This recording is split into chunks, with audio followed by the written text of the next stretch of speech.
بسم الله الرحمن الرحيم. الحمد لله وكفى وسلام على عباده الذين اصطفى اما بعد فاعوذ بالله من الشیطان الرجیم بسم اللہ الرحمن الرحیم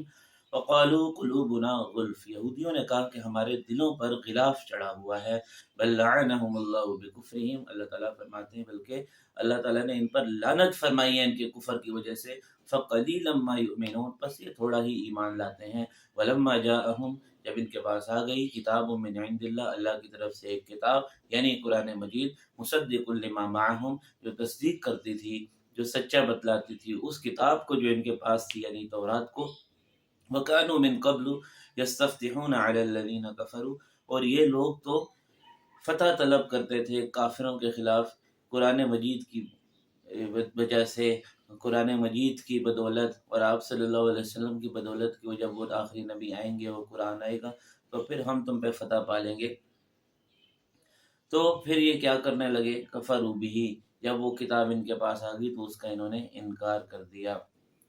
فلما جاءہم ما عرفوا، جب ان کے پاس وہ کتاب آ گئی، وہ نبی آ گئے جن کو یہ جانتے تھے، کفروا بہ، تو انہوں نے انکار کیا، کفر کیا، فلعنۃ اللہ علی الکافرین، پس اللہ کی لعنت ہے کفر کرنے والوں پر۔ تو یہودی طنز کیا کرتے تھے کہ ہمارے دل تو بالکل محفوظ ہیں، ہمارے دل میں کوئی اور ایمان نہیں آ سکتا، اور جو سچا دین تھا اس کا انکار کر رہے تھے، اور جو منسوخ ہو چکا تھا اسی پر مصر تھے، تو اسی لیے اللہ تعالیٰ فرما رہے ہیں کہ تمہارے دل محفوظ نہیں ہیں، تمہارے دل جو ہے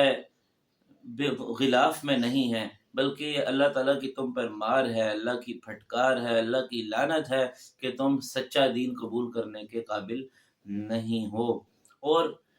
قرآن مجید تورات کی تصدیق کس طرح کرتا ہے، اس لیے کہ تورات میں نبی کریم صلی اللہ علیہ وسلم کی بعثت کی خبر دی گئی، قرآن مجید کی خبر دی گئی، تو قرآن بھی اس کی تصدیق کر رہا ہے کہ جو بات تورات میں بیان فرمائی گئی ہے وہ بالکل حقیقی ہے اور سچی ہے، اور یہودی بھی اس بات کو جانتے تھے، اس لیے